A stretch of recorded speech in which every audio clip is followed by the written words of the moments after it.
Iris una malagradecida que solo sabe controlarnos con dinero. Mi madre dijo eso frente a un micrófono improvisado en la sala de mis padres, en Tlaxcala, un pueblo donde todos se conocen y los chismes viajan más rápido que las ambulancias. Yo tenía 29 años. 32 personas sentadas en sillas plegables me miraban como si estuviera en un juicio. Mi padre sostenía un cuaderno con una lista de todo lo que había hecho mal desde los 7 años. Mi hermana Azucena apuntaba su teléfono a mi cara, transmitiendo en vivo por Instagram. No lor. No me levant. Mi qued sentada, esperia que terminaran, y dije 5 palabras que lo cambiaran todo. Que curioso, yo también grave. Lo que pasó en los siguientes 14 minutos destruyó 5 relaciones en esa sala, y mi hermana borró su cuenta de Instagram antes de llegar al estacionamiento. Antes de continuar, tomé un momento para dar like y suscribir, pero solo si esta historia te conecta de verdad. Deja en los comentarios de donde estás viendo esto y que hora es ala. Me encantaría saberlo. Mi nombre es Paloma. Tengo 30 años. Soy enfermera de urgencias en una clínica pequeña cerca de Puebla. Y esta es la historia de cómo mi familia organizó una cena de reconocimiento familiar el día de mi cumpleaños, y cómo esa noche se convirtió en la peor de la historia de la familia Villarreal. Déjenme lavar los 2 meses atrás, a la llamada que nunca debí escuchar. Pero primero necesito que entiendan cómo era mi vida antes de que todo se derrumbara. Es un viernes por la noche. Acabo de terminar un turno de 16 horas en urgencias. 2 accidentes de tráfico, un infarto, y un niño de 4 años que se metió una moneda en la nariz. Mi uniforme huele a desinfectante y a café frío. Estoy sentada en mi carro en el estacionamiento del hospital, con el motor apagado y los ojos cerrados, solo respirando. Reviso mi teléfono. 4 mensajes. Mama, Paloma, llegó el recibo de la luz. ¿Puedes depositarme esta semana? Tu padre anda acuerdo. Papa, una foto de una factura del taller mecánico. Sin texto, solo la foto. Azucena, mi hermana mayor, hoy, ¿me prestas 3,000 pesos? Necesito equipo nuevo para mis fotos. Es inversión. Y abuela Rosario, mija, vienes el sábado. Hicieron con leche. Abro mi aplicación del banco y hago los cálculos que hago cada mes. Renta de la casa de mis padres, 9,500 pesos. Seguro médico de mama, 4,200. Mensualidad del carro de Azucena, 3,800. Despensa que levo cada domingo, 2,000 SOES casi 19,500 pesos al mes. Más de la mitad de lo que gano. Mi departamento tiene una recámara, muebles que comprar en pagos en Coppel, y un refrigerator con 2 tuppers de comida preparada y una botella de salsa valentina casi vacía. Manejo un Nissan Sur del 2009 con 170,000 kilómetros. No he tomado vacaciones desde que salí de la escuela de enfermería. 7 años. En una sola vez. Y lo más importante, nunca me cuij. En una vez.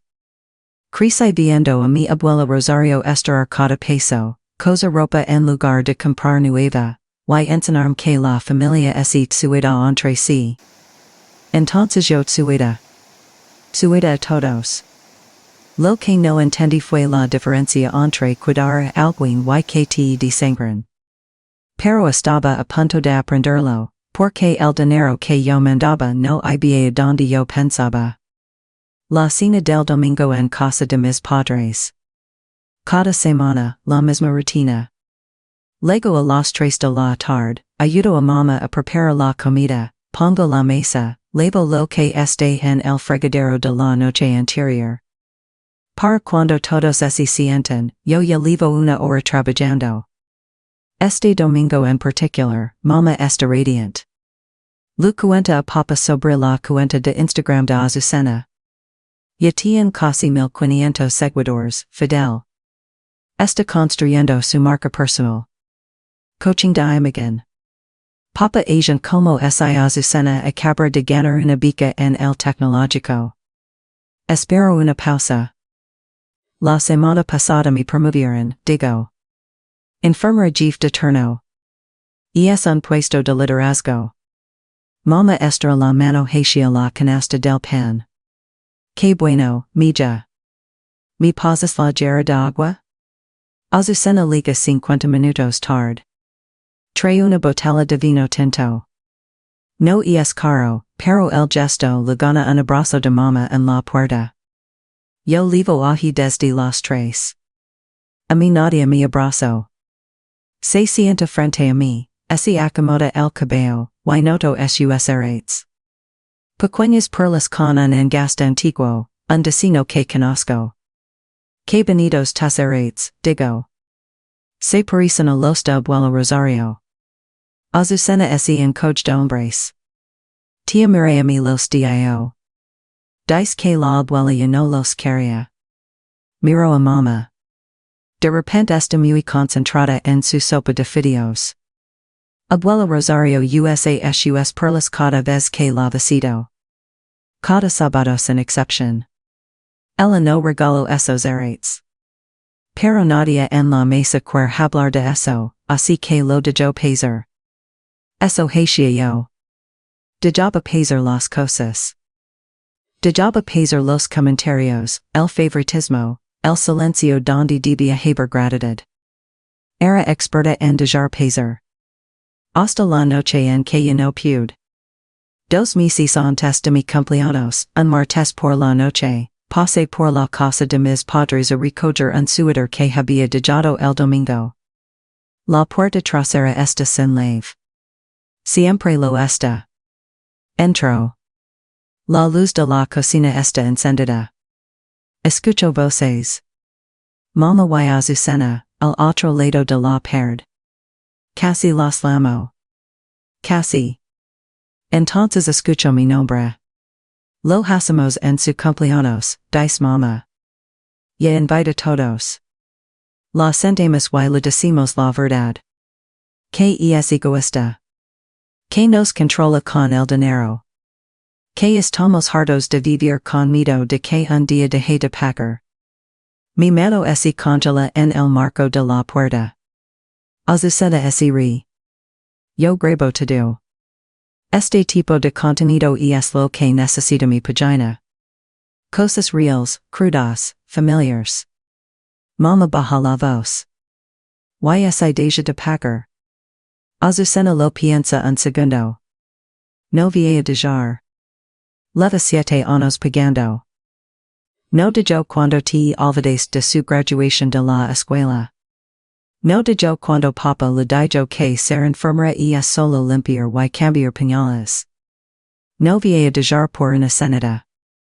Pero si deja. Entonces 30 personas acaban de verla abandonar a su familia. Se ve con la cola entre las patas.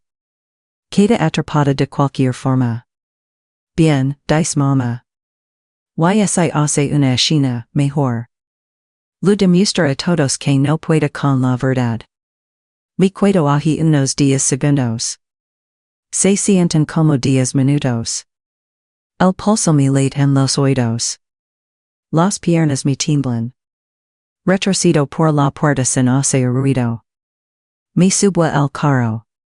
Me quedo en la entrada con las manos en el volante, mirando la puerta del garage. 20 minutos. Entonces llamo a Leticia.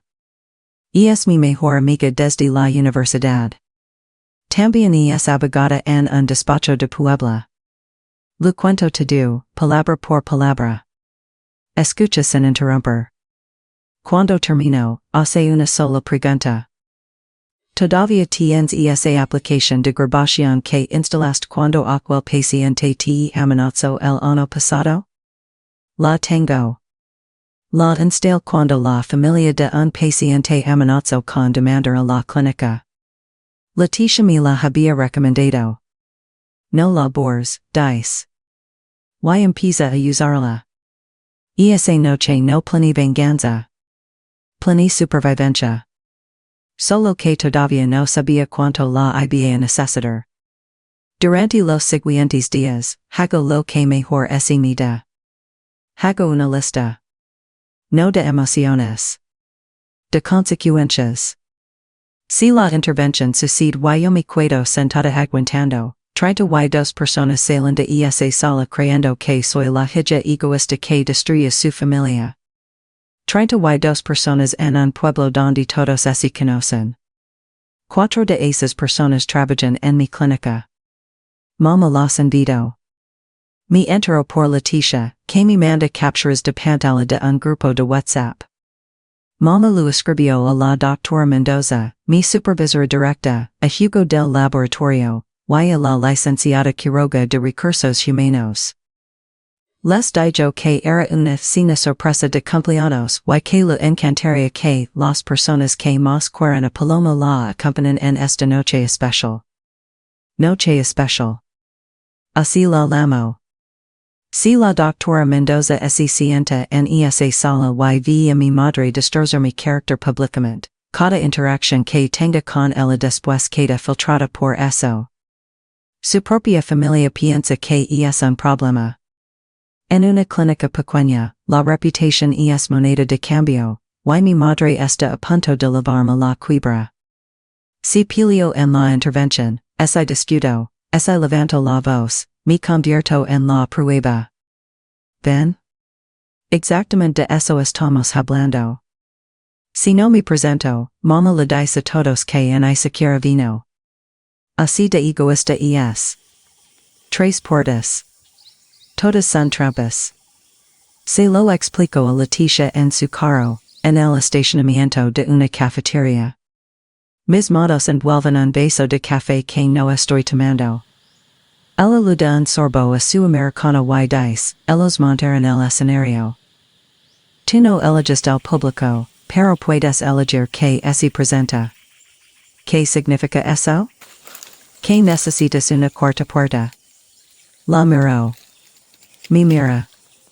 Y ahí fue cuando el plan de yo de ser sobre supervivencia y empezó a ser sobre la verdad. Algo que la mayoría de la gente no sabe sobre el estado de Puebla, México permite la grabación con el consentimiento de una sola parte. Eso significa que si estoy presente en una conversación, puedo grabarla legalmente. Leticia lo confirmó 2 veces. Así que empezó a grabar. Sin cámaras escondidas, sin nada dramático. Solo una aplicación en mi teléfono. La abro antes de cruzar la puerta de mis padres cada domingo y la cierro cuando me voy. Simple. La primera semana, nada. Mama habla de la colecta de la iglesia. Papa ve el partido de los tigres. Azucena no viene. La segunda semana, estoy en la cocina después de la comida, enjuagando platos, cuando escucho la voz de papa desde el cuarto de atrás. La puerta está entreabierta. Está hablando por teléfono. Su voz es diferente. Suave, ligera, como un adolescente hablando con su primera novia. Sí, Yolanda, el jueves queda perfecto. Diana tiene su grupo de oración. Le digo que voy por refacciones a Puebla. Una mujer ri del otro lado. Calida, familiar con él. Ella no sospecha nada, continúa papa. 19 años y todavía cree que voy a los domingos de pesca con Romulo. Aprieto el borde del fregadero tan fuerte que los nudillos se me ponen blancos. Un plato se resbala, suena contra el lavabo. Lo atrapo. Papa no escucha. Sigo riendos. Termino los platos. Me seco las manos. Salgo al carro, me siento, y miro mi teléfono. La aplicación sigue corriendo. La onda de sonido se mueve. No estaba buscando esto. Estaba buscando protección. Pero una grabadora no filtra. Atrapa todo. Y al parecer, en la casa de los Villarreal todo valía la pena atrapar. Cuarta semana. Lego temprano, 20 minutos antes de la comida. La puerta principal está con llave, así que doy la vuelta por atrás. La ventana del cuarto de mamá está abierta. Su voz escuela hacia afuera. Está en el teléfono. Con altavoz. Escucho las dos voces. Fidel no sabe de los 160,000, dice mamá. Los moví a mi cuenta personal justo después de que vendemos el terreno de mamá. El cree que ese vendió por menos. Y luego la voz de tía María, pequeña a través del altavoz. Bien hecho. Y las joyas. Ya vendí la pulsera de corales. Me dieron once mil por ella. Si Rosario pregunta, le decimos que está en el joyero arreglándose el broche. Perfecto, dice mamá. Solo que no es antir Paloma. Y es la única que visita a mamá cada sábado. Si Rosario menciona la pulsera, Paloma va a empezar a preguntar. Paloma no es va a enterar. Está muy ocupada pagando la renta. Los dos rein. Me quedo en el patio, junto al bote de basura, escuchando a mi madre y a mi tía rir de robarle a mi abuela de 84 años. Mi teléfono está en el bolsillo de mi cámara. La barra roja en la pantalla pulsa en silencio. 160,000 pesos. Eso es casi 10 meses de la renta que yo había estado pagando. La renta que yo creía que mantenía un techo sobre la cabeza de mis padres mientras ellos batalaban con el dinero. No batalaban. Mamá tenía 160,000 pesos escondidos en una cuenta que papá no conoce, financiados por el terreno de mi abuela, mientras yo comía comida preparada de tuppers de plástico y manejaba un carro con el aire acondicionado descompuesto en Tlaxcala en pleno verano. Tenía 2 secretos en mi teléfono. Y faltaban 6 semanas para mi cumpleaños. 6 semanas de comidas dominicales. 6 semanas de sonreír al cruzar la puerta. Podía hacerlo. Lo había hecho durante años. El siguiente domingo, Iván no viene a comer. Está cubriendo un turno extra. Trabaja como electricista en una obra nueva en las afueras del pueblo. Trabaja duro. Siempre lo ha hecho. Azucena solía presumirlo cuando se casaron. Esta noche no está presumiendo nada. 2 copas de vino. Azucena se inclina hacia mamá el otro lado de la mesa. Yo estoy en la otra punta, cortando mi pollo. Invisible. Ivani es un inútil, dice Azucena. Baja la voz, pero el comedor es pequeño. No puede arreglar la llave del baño. No puede conseguir un ascenso. Me case con un hombre que tocó techo a los 33. Mamá no es inmuta. Pudiste haber encontrado algo mejor. Oyala nunca hubiera dicho que sí en esa iglesia. Azucena se acaba su copa. Siempre pienso que si no me hubiera embarazado el primer año, me habría ido. Mamá le toma la mano. Todavía estás a tiempo. Papá está en la sala. No escucha. No le importa. Yo no digo nada. Como mi pollo. Mi teléfono está en mi regazo, grabando cada palabra. 40 minutos después, estamos recogiendo platos. Azucena sale el pasillo. Teléfono en la oreja. Escucho como cambia su voz. Mi amor, dulce, cálida. Te extraño, mi vida. Guardemos un poco de cena, ¿sí? Eres lo mejor que me ha pasado. Cuelga, regresa a la cocina, y sirve una tercera copa. Miró a esta mujer, mi hermana, que acaba de llamar inútil a su esposo, que deseo nunca haberse casado con él, que 10 minutos después le dijo que era lo mejor de su vida. Y pienso en Iván, en una obra ahorita mismo, pasando cables por las paredes porque quiero darle una vida digna a la mujer que lo desprecia a sus espaldas. Cada persona en esta familia usa una máscara. Yo era la única que no. Ya no más. 2 semanas antes de mi cumpleaños, Leticia me manda una captura de pantalla. Es un mensaje de WhatsApp de mi madre a una señora llamada Lucrecia. Lucrecia resulta ser amiga de la doctora Mendoza. Mama le pidió que para la invitación a mis compañeros de trabajo.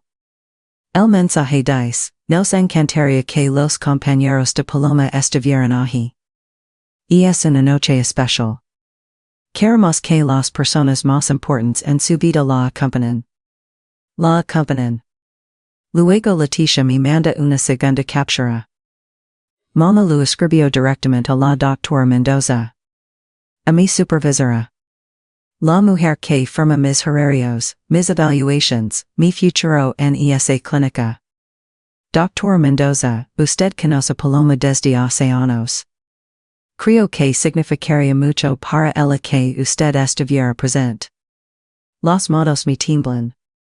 Es la primera vez en todo este preciso que me tiemblan las manos. Llamo a Leticia. La voz así me quiebra una vez y luego la estabilizo. Invito a la doctora Mendoza. Y a Hugo. Y a la licenciada Quiroga. Silencio en la línea. Eso cambia las cosas, dice Leticia. Es mi carrera, Leticia. Si la doctora Mendoza se sienta en esa sala y vi a mi madre llamarme egoísta y malagradecida, si vi a mi padre leer una lista de mis pecados como si estuviera en un tribunal, nunca me vi averiguar. Nadie lo hará. Entonces no solo sobrevivimos la noche, dice Leticia. Hacemos que la verdad suene más fuerte que su bayon. Cierra los ojos. Tomo air. El mismo tipo de respiración que tomo antes de un código azul en urgencias. Profunda, deliberada.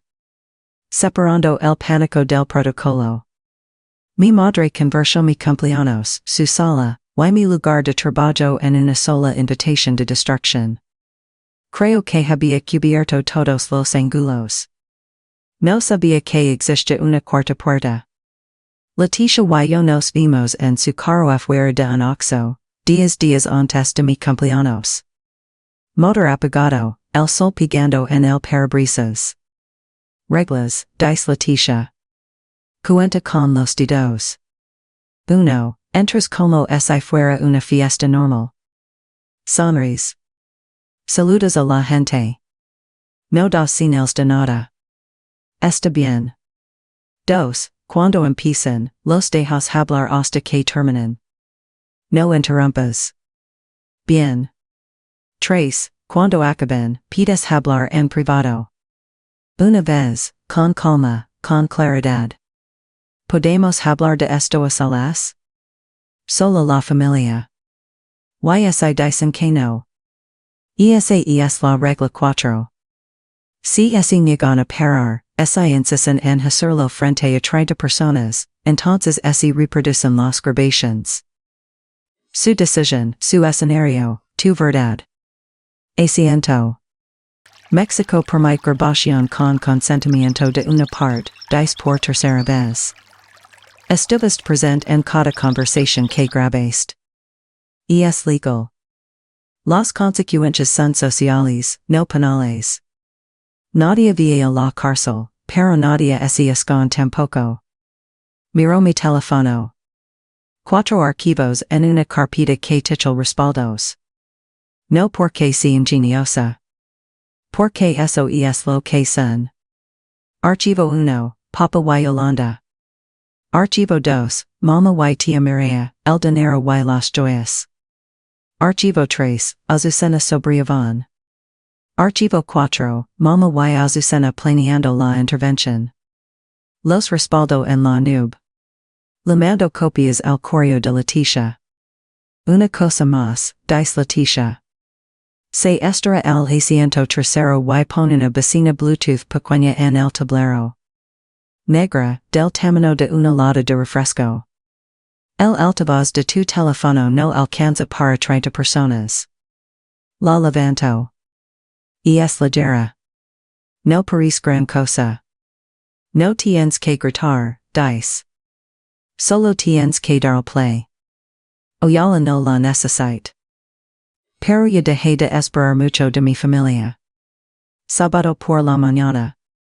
Un día antes de mi cumpleaños. Manejo 40 minutos hasta la casa de retiro donde vive abuelo Rosario en las orillas de Puebla.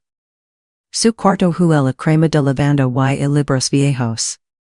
Está sentada junto a la ventana en su sillón, haciendo un crucigrama con pluma. No lápiz. Pluma. Así es abuelo Rosario. Ahi esta menina del sábado, dice cuando entro. Acerco una silla. Hacemos lo de siempre.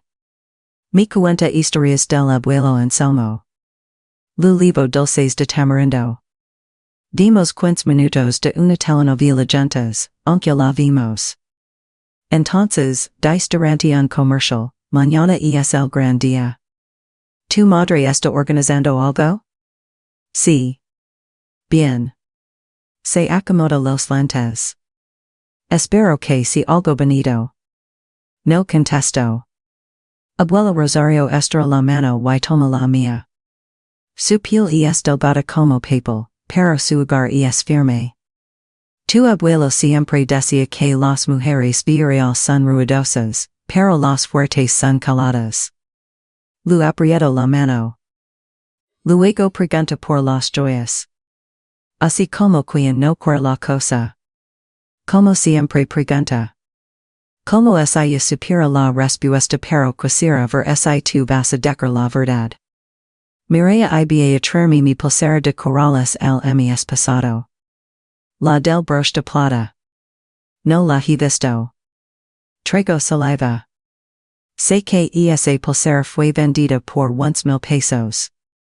Lo sé porque escucha mi tía decirlo en voz alta mientras mi madre así rea. Seguro aparece, abuela. Me estudia la cara. No insist. Cuando me voy, me manda un mensaje de texto. Acaba de aprender a usar el teléfono que le compré la Navidad pasada. El mensaje está lleno de errors. Dice, lo que hago esta noche ocurre chiente creo los sábados. Estoy orgullosa de ti siempre. Me quedo sentada en el carro y lo leo 3 veces. Sábado por la noche. Leticia viene a mi departamento con tacos de canasta y la bocina Bluetooth. Como en mi sillón, el único mueble que realmente me gusta, y me repasa la logística una última vez. La bocina se conecta a tu teléfono en 3 segundos, dice, levantándola. La proba en mi oficina. Audio claro de un lado al otro de la sala. La voy a traer en mi bolsa con el cierre abierto. ¿Dónde te vas a sentar? Última fila, cerca de la puerta.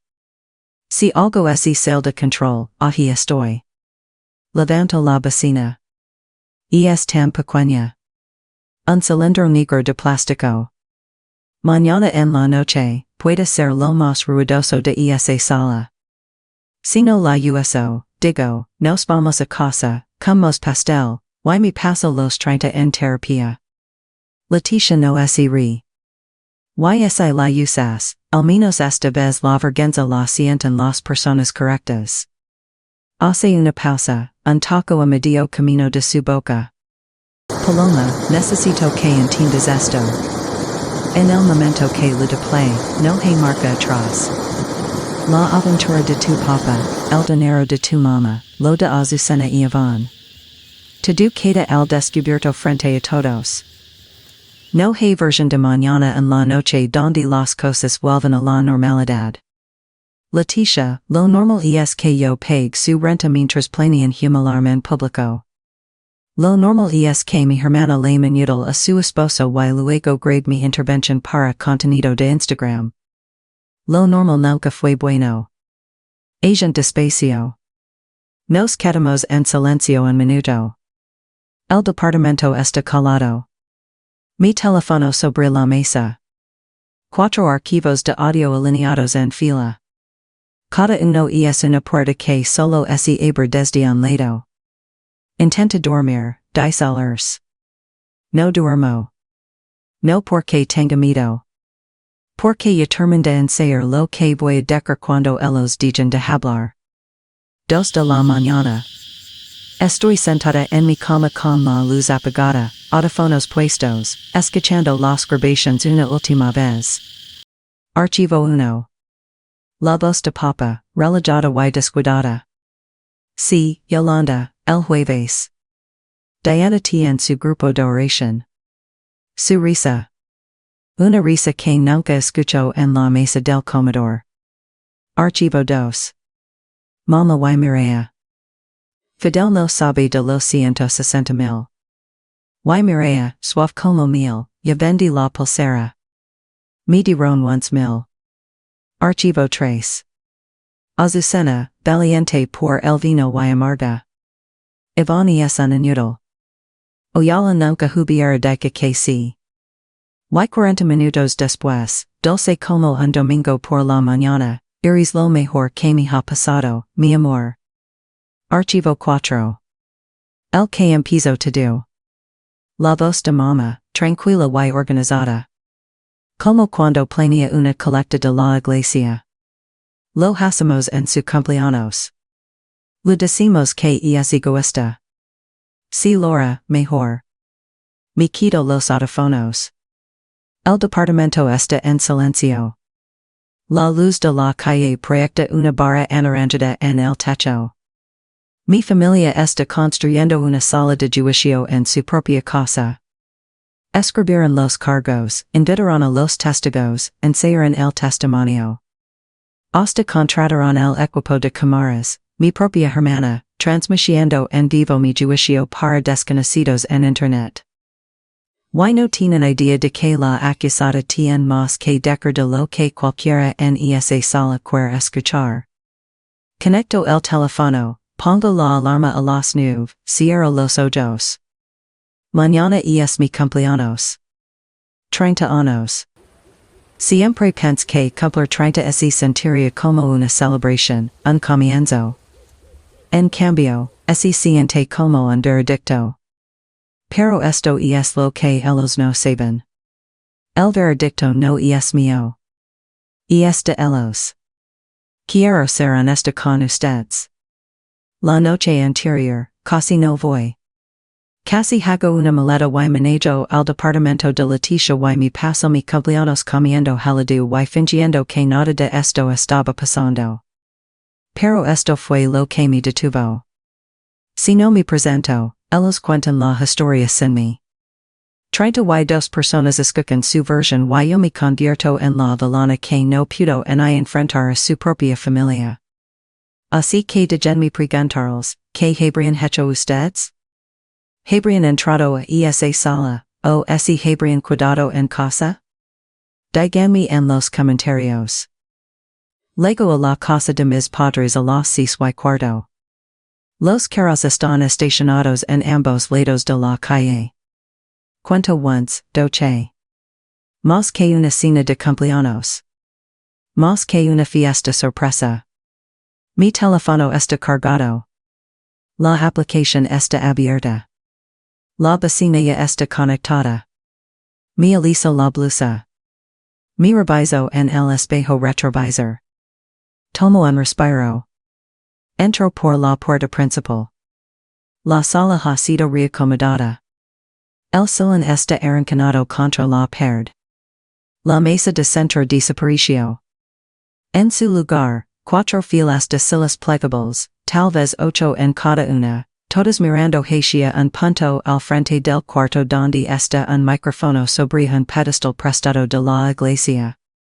Detrás, pegado en la pared con cinta adhesiva, un cartel hecho con papel craft y marcador azul. Letras grandes, te amamos tanto que vamos a decir la verdad. En hay pastel, en hay serpentinas, en hay regalos. Escaneo la sala. 32 caras. Algunas sonriendo nerviosas, otras evitando mi mirada. Los identifico una por una. La doctora Mendoza, mi supervisora, en la segunda fila, con los brazos cruzados. Hugo del laboratorio a su lado, incomodo. La licenciada Quiroga de recursos humanos cerca del fondo, con cara de confusión. Vecinas que conozco desde que era niña. Dos amigas de mamá del grupo de oración con suéteres iguales. Primos que vio una vez el año en Navidad. La ex compañera de cuarto de Azucena de la universidad. Y ahi, en la esquina del fondo, Azucena detrás de un tripe, teléfono montado, punto rojo parpadeando. Está en vivo. Leticia está en la última fila, cerca de la puerta. Su bolsa en el regazo, el cierre abierto 5 centímetros. Mira el gesto más pequeño con la cabeza. Miro el micrófono. El cartel. A 32 personas que vinieron a ver a mi familia ponerme en juicio. Y la silbacia en el centro de la primera fila, de frente a todos. Mi asiento. Mi siento. Mama se acerca el micrófono. Trae su blusa buena, la beige que guarda para las misas importantes. Los manos firmes. Sonríe la sala como sonríen las posadas. Cálida y ansiada. Gracias a todos por venir, dice. Sé que esto no es lo que Paloma esperaba esta noche, pero como familia, decidimos que era momento de ser honestos. Saca un papel doblado del bolsillo de su falda, lo abre despacio. Paloma, mija, te queremos, pero ya no podemos seguir pretendiendo que todo está bien. Le dice a la sala que soy egoísta. Que uso el dinero como arma. Que decido cuánto y cuándo doy, como si ellos fueran una obra de caridad. Dice que soy fría, que nunca le llamo a mi padre en el día del padre. No menciona que papa no contesta el teléfono en el día del padre desde hace 4 años porque siempre está recogiendo refacciones. Dice que estoy destruyendo a la familia, que las comidas del domingo se han vuelto tensa por mi actitud. Hace una pausa. Mi mira con ternura ansiada. No hacemos esto para lastimar, Paloma. Lo hacemos porque nadie más tuvo el valor. La sala está muerta de silencio. Se oye una silla rechiner. Alguien tos. La doctora Mendoza descruza los brazos y se inclina hacia adelante. Está observando. Lo siento. Las dos amigas de mamá del grupo de oración asientan. La señora del suéter verde se seca los ojos. Se está creyendo cada palabra. Me quedo perfectamente quieta. Manos en las rodillas. Cara neutral. Como me vio cuando la familia de un paciente me grita en urgencias. Serena, present, absorbiendo. Porque mama no ha terminado, y papa tampoco. Papa se levanta. No me mira. Meet la mano en el bolsillo de su camisa y saca 3 hojas de cuaderno dobladas en 3, cubiertas de letra. Reconozco la letra al instante. No es suya. Es de mama. Ella escribió la lista. El solo es el mensajero. Se aclara la garganta. Paloma, tu madre y yo hicimos esto juntos. Es un registro de patrones. Cosas que hemos notado. Empieza a leer. Paloma, 7 años. Rompió el vidrio de la cocina llegando pelota y mintió al respecto. Yo no rompí ese vidrio. Azucena tiró una piedra llegando en el patio. Yo estaba adentro y me echaron la culpa porque Azucena lo primero. Paloma, 13 años. Le dijo a su tía que no quería ir al campamento de la iglesia. Correcto. Porque el campamento era en julio y yo tenía un caso de verano en la biblioteca. Mama dijo que estaba siendo difícil. Paloma, 15 años. Se negó a prestar su bicicleta a Azucena para ir a una fiesta. Yo tenía quinzanos. No era mi bicicleta, era de mama. Azucena la quería. Mama dijo que no. A mí me culparon. Paloma, 21. Se fue de la casa sin pedir permiso. 21. Se fue de la casa sin pedir permiso. Li durante 8 minutos. 8 minutos de infancia respada hasta el huso, expuesta bajo la luz fluorescente frente a 32 personas. Nadia interrumpe. Algunos se mueven en sus asientos. La doctora Mendoza tiene la mano sobre la boca. Iván, el esposo de Azucena, mira fijamente sus zapatos. Papa dobla las hojas. Levanta la vista por primera vez. Te educamos mejor que esto, Paloma. Se sienta. La sala espera. Yo espero. De yo pasar 10 segundos en silencio. Que ese agent. Que cada persona en esa sala sienta el peso de lo que acaba de pasar. Entonces me levanto. La silla raspa detrás de mí. Todas las cabezas voltean. Mama. Papa. Mi voz es pareja. Firme. Tranquila como una nota clínica. Los escucho. Agradezco que se sientan tan fuerte al respecto. ¿Podemos hablar de esto en privado? Solo nosotros cuatro. Mama niega con la cabeza antes de que termine la frase. No. Por eso lo estamos haciendo aquí. Porque en privado tú nos callas. Estas personas son testigos. Testigos, repito. Sientate, Paloma, dice Papa. La voz de Azucena desde la esquina, de los terminar. Esto te hace bien. Ajusta su teléfono en el tripe. El punto rojo parpadea. Sigo en vivo. Miro alrededor de la sala una vez más. Despacio. La doctora Mendoza está tecleando algo en su teléfono. Me pregunto si es una nota, un mensaje a la administración, un texto a una colega. No vas a creer lo que estoy viendo. La señora del suéter verde agent otra vez. Cree que esto es amor.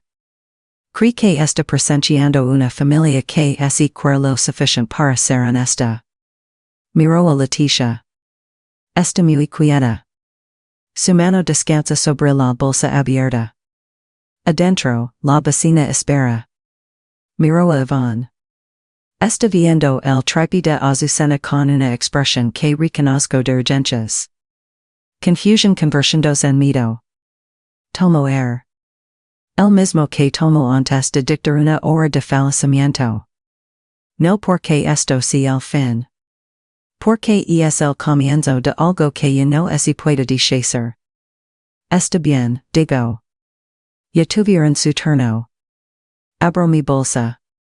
Saco mi teléfono. Lo levanto para que la sala lo vea. Qué curioso. Yo también grabo. La sala queda absolutamente en silencio. Y entonces presiono play. La bocina Bluetooth cobra vida desde la bolsa de Leticia. Clara, fuerte, cada sílaba cortante como bisturi. La voz de Papalina la sala. Sí, Yolanda, el jueves queda perfecto. Diana tiene su grupo de oración. Le digo que voy por refacciones a Puebla. Una mujer se ríe del otro lado. Cálida, íntima. No sospecha nada, continúa Papa. 19 años y todavía cree que voy a los domingos de pesca. Silencio. Total. El tipo de silencio que tiene textura. Espeso y asfixiante. Mama volti hacia Papa. La cara se le vacía. No poco a poco. De golpe, como si alguien hubiera gelado un tapón detrás de sus ojos. Papa se inclina en su silla. Apaga eso. Apaga eso. No me muevo. La grabación sigo. La voz de Papa, ligera y despreocupada. Levo la cena. Ese restaurante que te gusta. Ella nunca se va a enterar. La señora del suéter verde ese pan de pie. Mira a mamá, luego a papa, luego a la puerta. Toma su suéter y sale sin decir una palabra. Su amiga la siguió. La mano de mamá aprieta el respaldo de una silla tan fuerte que los nudillos se le ponen amarillos.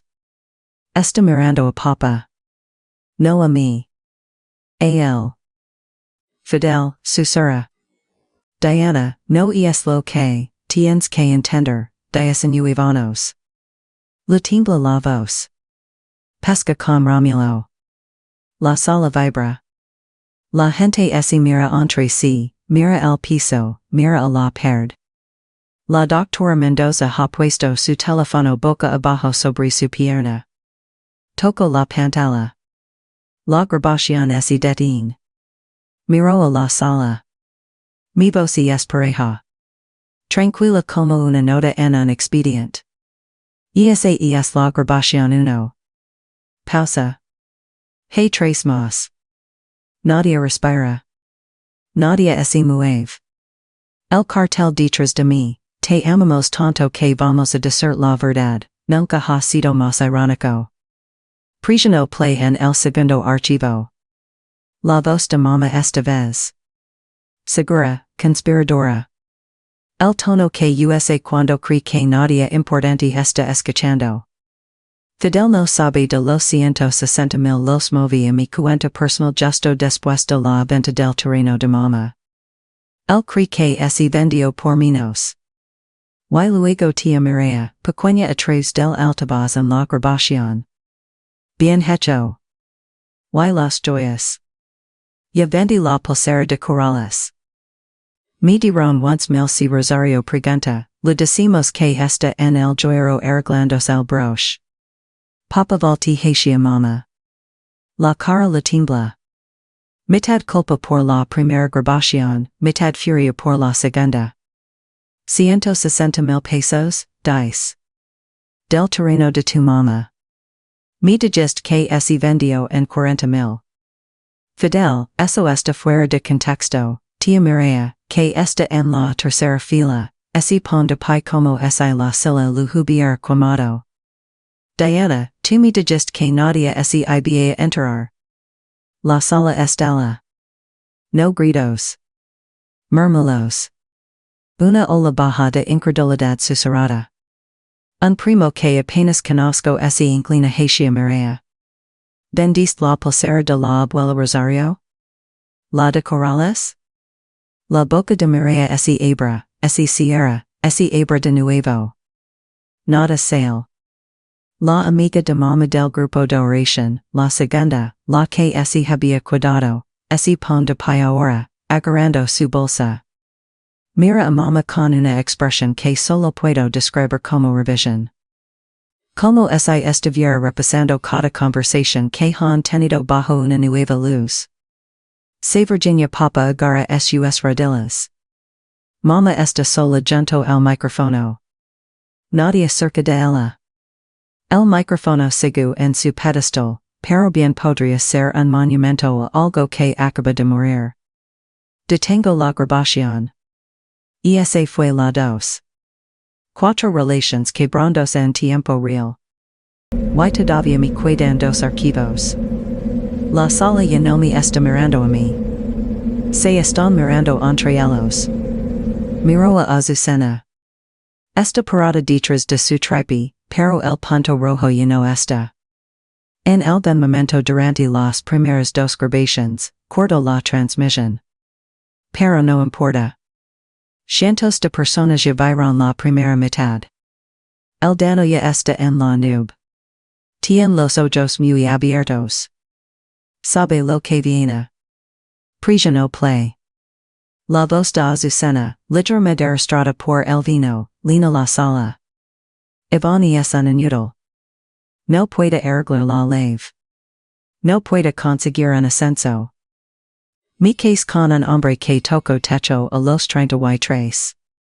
La voz de mamá en respuesta, pudiste haber encontrado algo mejor. Azucena otra vez, oyala nunca hubiera dicho que sí en esa iglesia.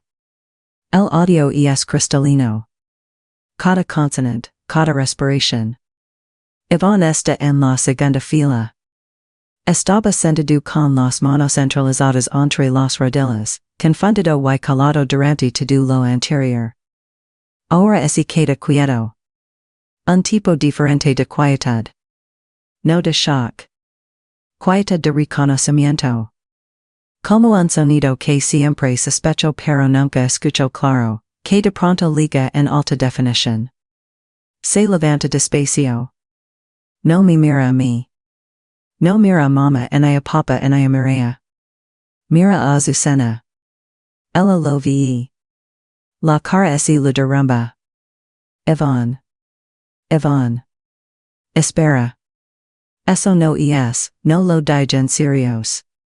No fue, él no dice nada. Ni una palabra. La mira 3 segundos. Los cuento.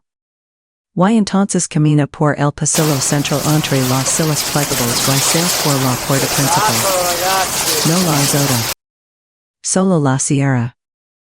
Un clic suave que de alguna forma suena más fuerte que cualquier otra cosa esta noche. Azucena se lanza al tripe, agarra su teléfono. La vio teclear frenéticamente, borrando la aplicación, borrando la transmisión, borrando la evidencia de una noche que ella misma creó. Está llorando. Nadie se acerca a consolarla.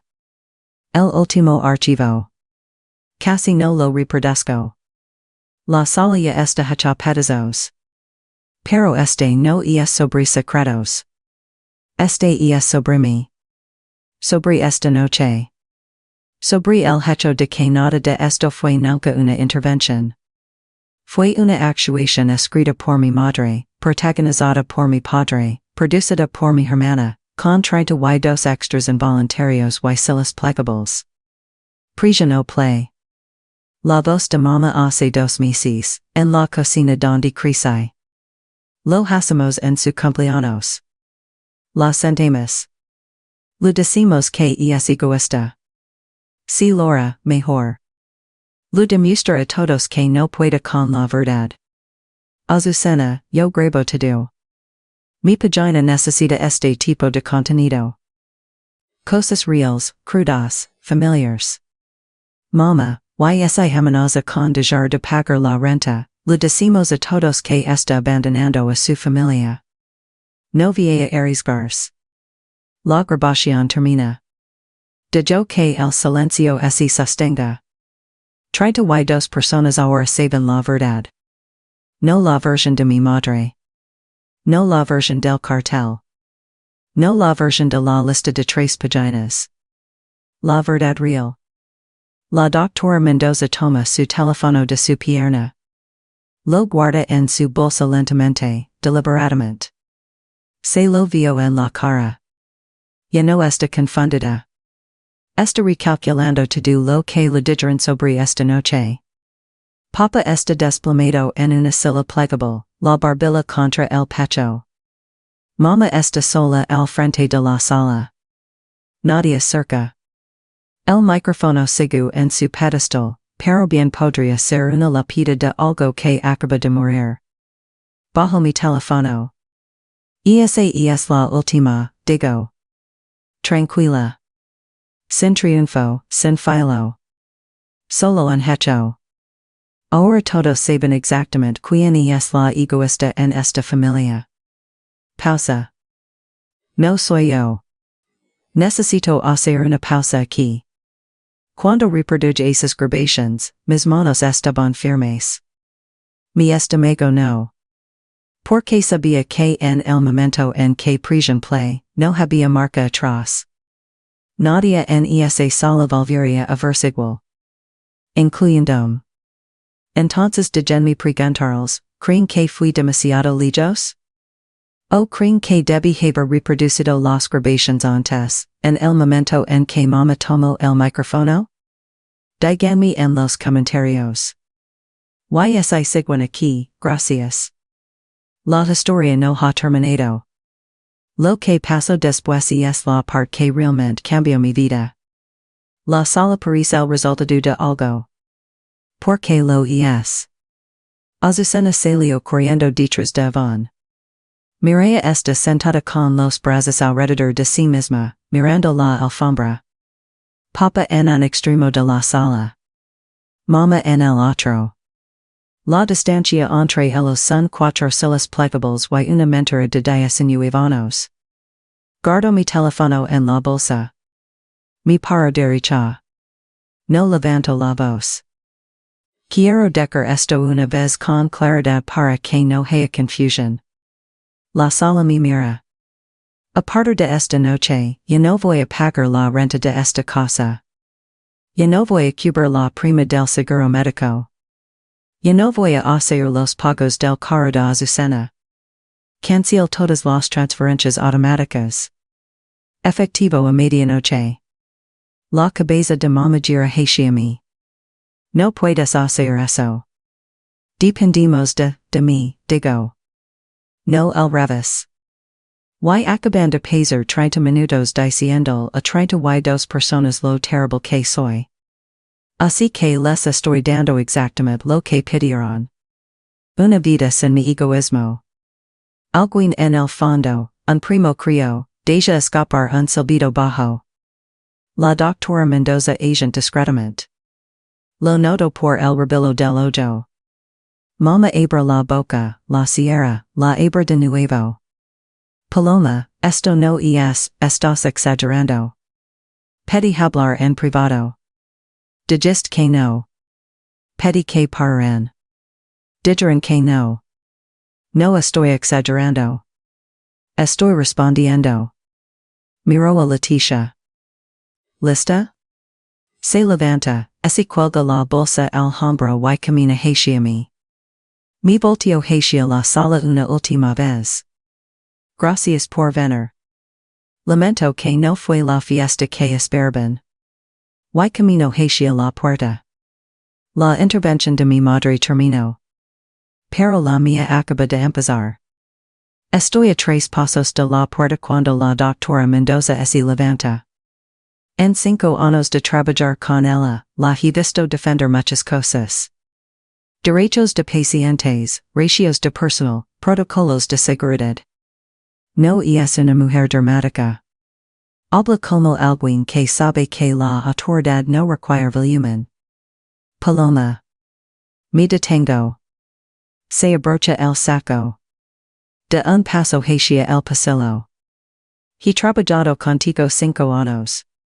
Te he visto sostener la mano de un moribundo a los 3 de la mañana y llenar su expediente a los 3 y cuarto sin fallar un solo dado.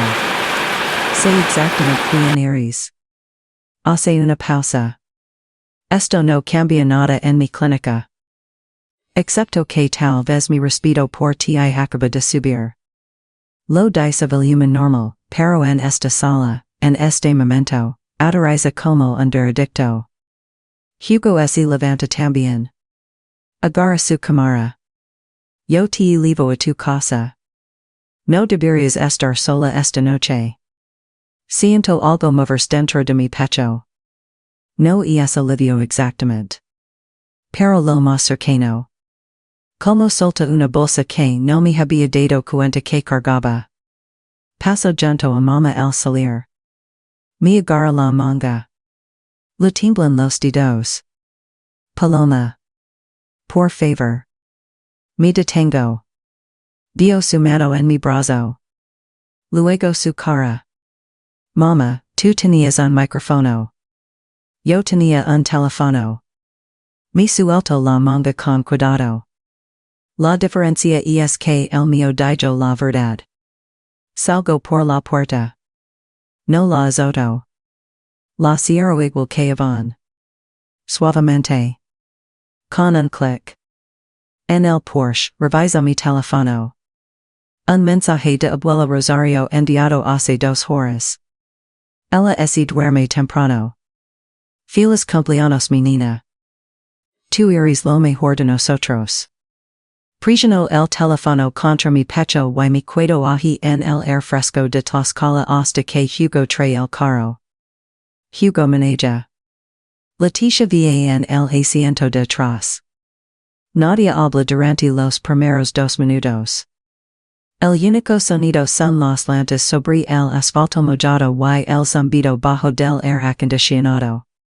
Entonces Leticia dice, ¿estás bien? Lo pienso. No la versión educada.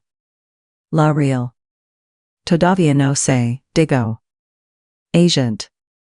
Eso es suficiente. Vamos por la carretera, a medio camino de mi departamento, cuando abro mi teléfono y leo el mensaje de abuelo Rosario en voz alta. Completo, errors y todo.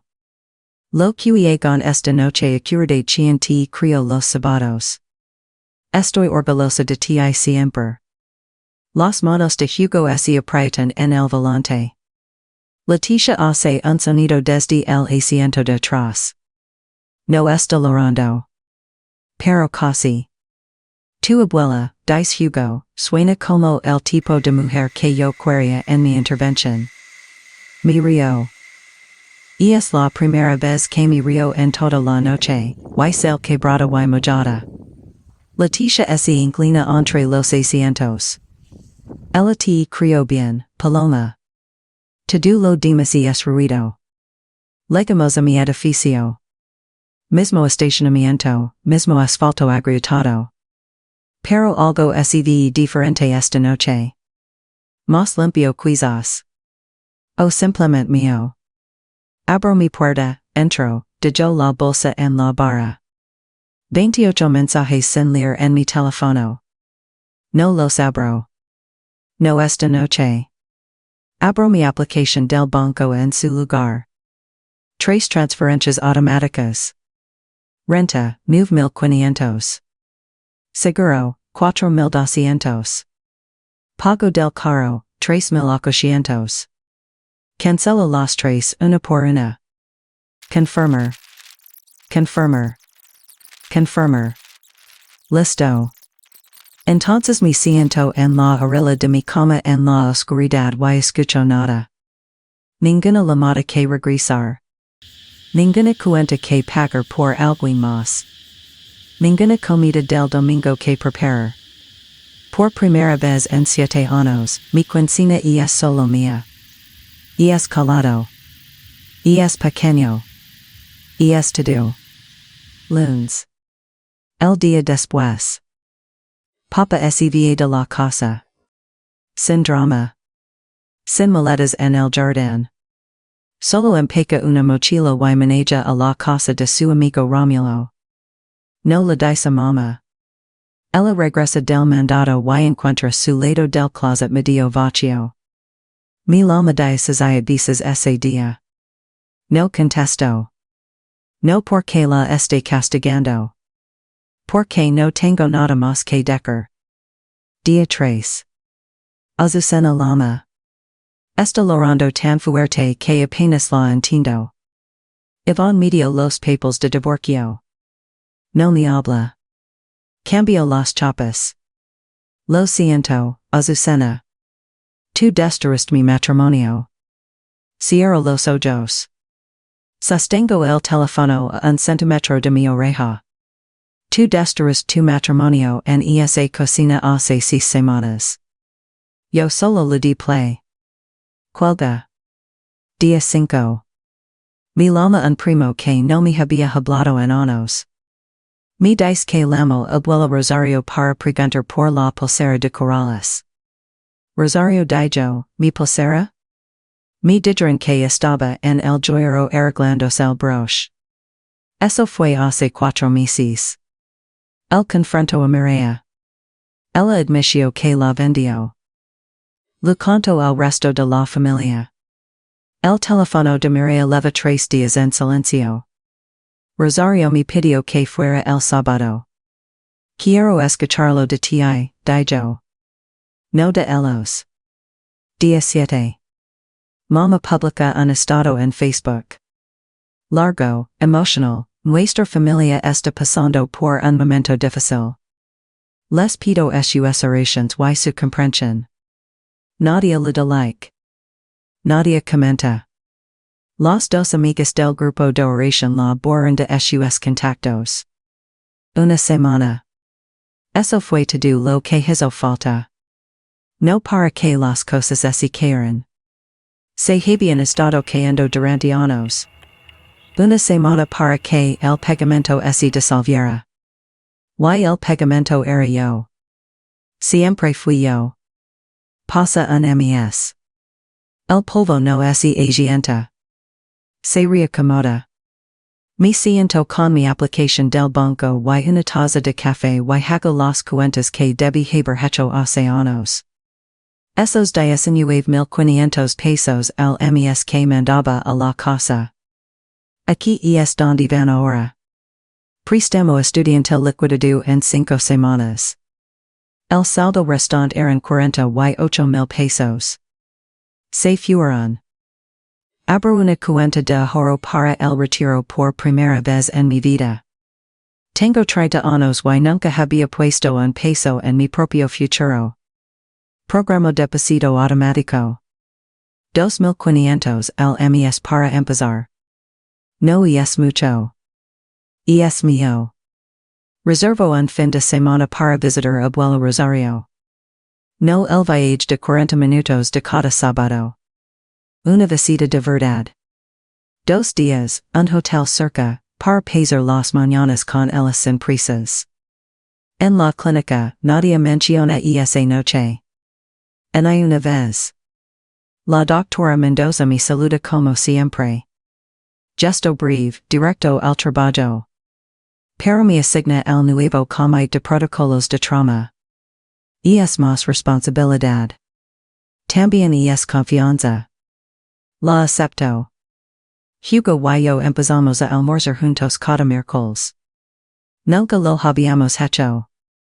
Me cuenta de los partidos de fútbol de su sobrino. Yo le cuento de la adicción de abuelo Rosario a los crucigramas. Cosas normales. Cosas fáciles. Un sábado, entro a un vivero y compro una plantita de 5 pesos. La pongo en la barra de mi cocina, en el mismo lugar donde antes ponía mi teléfono mientras calculaba cuánto le debía a todos. Leticia me manda un mensaje esa noche.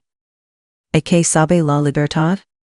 Le tomo una foto a la planta y así la mando de vuelta.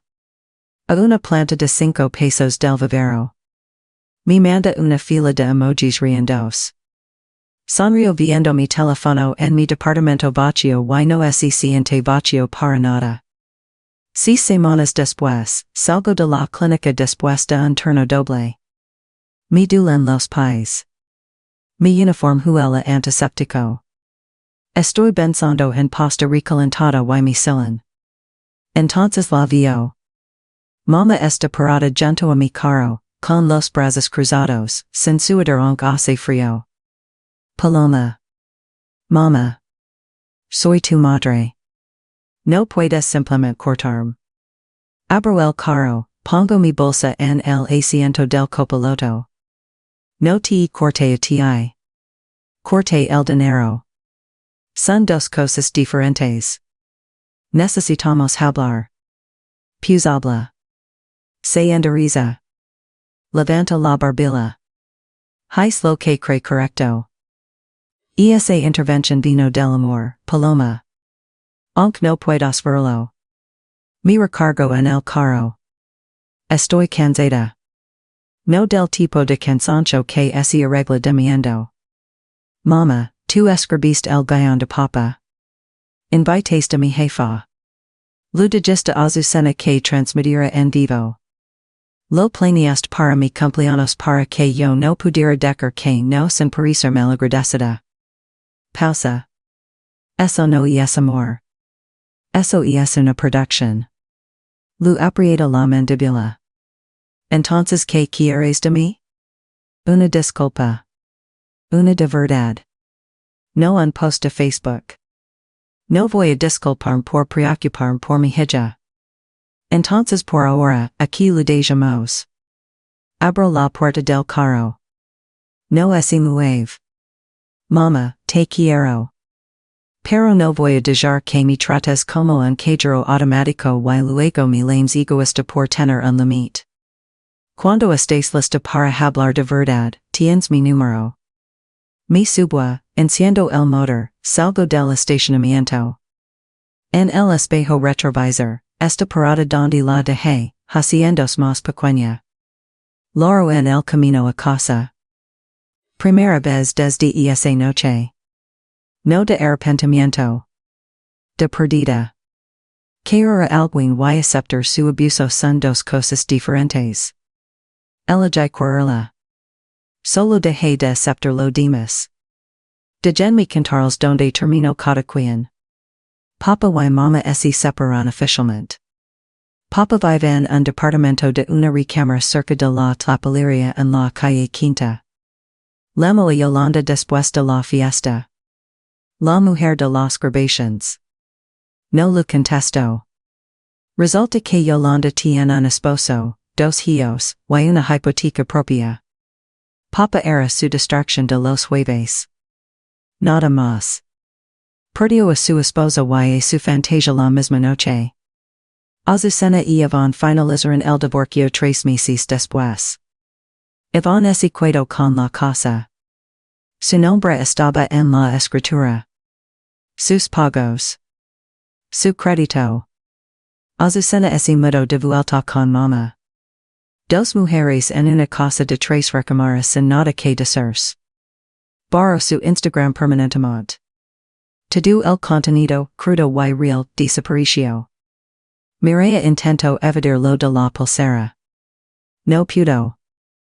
Abuela Rosario lo llamó directamente. Estuve allí para esa conversación, sentada en el cuarto de Rosario en la casa de retiro. Le dijo, quiero el dinero o la pulsera. Escayuna. Mireia no tiene ninguna. Se gastó los 1,000 la familia apenas lo habla ahora. Mama todavía me llama. No todos los días, no todas las semanas. A veces me manda un mensaje, pensando en ti. A veces respondo. A veces no. No hay horario, no hay obligación, no hay pago automático. Yo tengo 31 ahora. Sigo trabajando en la clínica. Sigo manejando el seguro, aunque arreglo el aire acondicionado. Sigo visitando abuela Rosario cada sábado. Sigo comiendo comida preparada, pero ahora los tuppers son de vidrio. No de plástico. Un detal pequeño. Mío. Yo no destruía mi familia. La verdad lo hizo. Yo solo le di un micrófono. Y tal vez eso suena frío. Pero esto es lo que aprendí. La verdad no destruí las cosas fuertes. Solo destruí las cosas que estaban sostenidas por mentiras.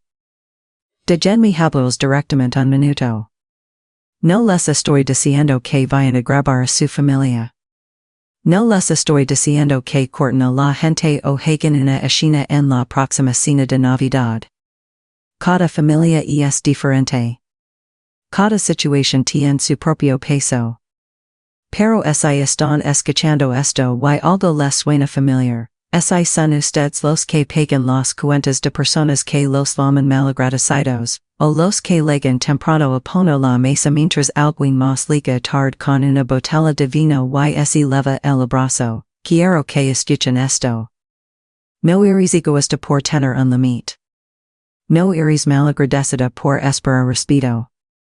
Y no estás destruyendo a tu familia por negar de sostenerla a costa de ti misma. Los límites no son muros. Son puertas. Tú decides quién pasa y cuándo y bajo qué términos. Eso no es crueldad. Es claridad. Mi abuela me mandó un mensaje la noche de mi cumpleaños. Lo he leído tal vez 200 veces desde entonces. Lo que con esta noche ocurre chiente crió los sábados.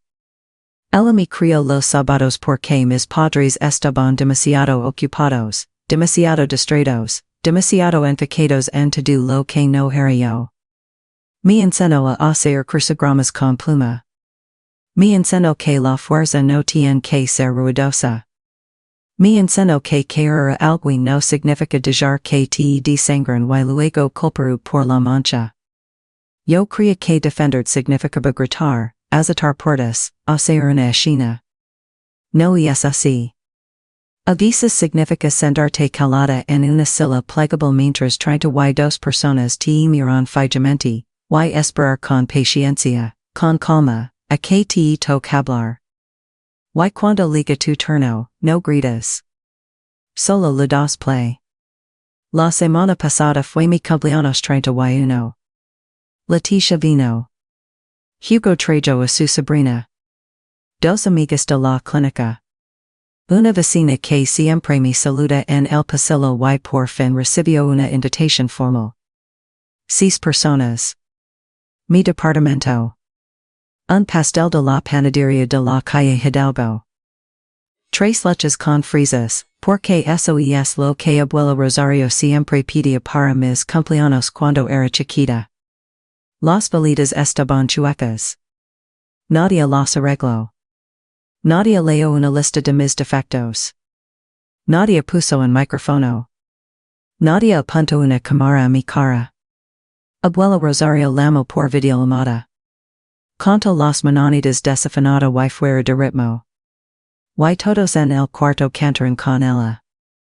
Y fue el desastre más hermoso que he escuchado en mi vida. Sopa las velas. Leticia aplaudió. La sobrina de Hugo preguntó si podía comer la orella con más fresas. Le dije que sí. Hace un año, 32 personas se sentaron en la sala de mis padres a decirme quién era yo. Este año, 5 personas se sentaron en mi departamento, y nadie tuvo que decir nada. Porque ya lo sabían. Lave los platos cuando todos se fueron. Parada en el fregadero, agua caliente, departamento calado, la planta en la barra. La misma barra donde antes calculaba transferencias. Mi nombre es Paloma Villarreal. Tengo 31 años. Soy enfermera de urgencias en una clínica pequeña cerca de Puebla. Pago mi propia renta, mis propias cuentas, mi propio camino. Y por primera vez en mucho tiempo, me gusta la mujer que sopo esas velas. El mejor regalo de cumpleaños que me di fue la verdad. El segundo fue el silencio. Y el tercero, el que todavía estoy desenvolviendo, es el sonido de mi propia vida, por fin, sin el ruido de nadie más. Si llegaste hasta aquí, gracias de verdad. Esta historia no fue fácil de contar, y sé que no fue fácil de escuchar. Pero si alguna vez te viste que poner un límite con alguien que quieres, si alguna vez te viste que elegir entre mantener la paz y mantener de ti misma, no estás sola. Me encantaría saber de ti. ¿Cuál es el límite más difícil que has tenido que poner? Dímelo en los comentarios. Y si quieres escuchar otra historia que tal vez te pegue aún más fuerte, hay una en la descripción. Dale click, dale like, suscribite, y nos vemos en la próxima. A veces me quedo parada en la cocina de mi departamento, con un trapo humito en la mano y la planta ají en la barra, y pienso en todo lo que pasó. No con renser. Con una claridad que antes no tenía. Porque lo que le pasó a mi familia no fue un accidente. Fue el resultado directo de decisiones que cada uno tomó durante años, decisiones que parecían pequeñas en el momento pero que se fueron acumulando como agua detrás de una presa. Mi madre decidió que controlar era lo mismo que caer. Mi padre decidió que mentir era más cómodo que enfrentar. Azucena decidió que despreciar en privado y fingir en público era una forma aceptable de vivir. Yo decidí, durante 7 años, que aguantar era lo mismo que ser fuerte. Todos cosecamos exactamente lo que sembramos. Mama sembró manipulación y cosechó soledad. Papa sembró engaño y perdió a su esposa y a su fantasia la misma noche. Azucena sembró desprecio hacia Iván y cosechó un divorcio. Miré sembro el robo y coseco el rechazo de toda la familia. Y yo sembré silencio cuando debí haber hablado, y cosecamos años de dolor que pudieran haberse evitado. No hay magia en esto. No hay maldición en el destino. Solo consecuencias. Pero hay algo que aprendí en todo este preciso, algo que me hubiera gustado entender mucho antes. Que sobrevivir una familia así require tres cosas que nadie te enseña en la escuela. La primera es integridad. No la integridad que te dan un diploma, sino la que te permite mirar al espejo después de tomar una decisión difícil. Cuando reproduces grabations, no lo haces por crueldad. Lo haces porque la alternativa era dejar que 32 personas salieran de esa sala creyendo una mentira sobre mí. Elegí la verdad aunque me costara todo. Eso es integridad, no hacer lo que es fácil, sino lo que es correcto, incluso cuando te tiembla el estómago. La segunda es inteligencia. Y no hablo de ser lista en los libros. Hablo de la capacidad de ver una situación con claridad, de entender las consecuencias antes de actuar, de planear en lugar de reaccionar. Leticia me enseñó eso.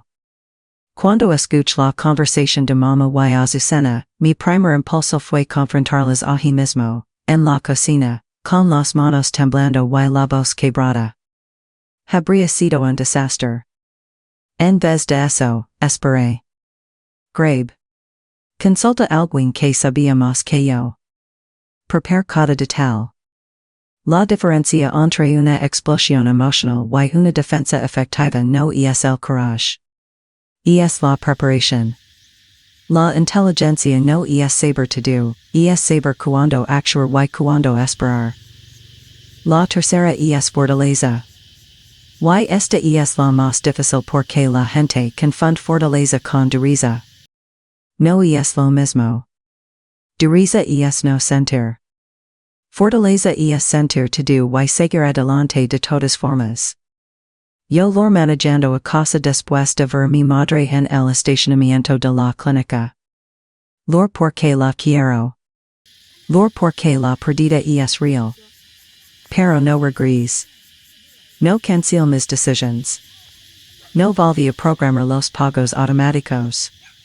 La fortaleza no es ausencia de dolor, es la decisión de no permitir que el dolor te devuelva a un lugar que te hacía daño. Mi abuela Rosario, con sus crucigramas en pluma y sus mensajes llenos de errores ortográficos, me enseñó eso sin dar un solo discurso.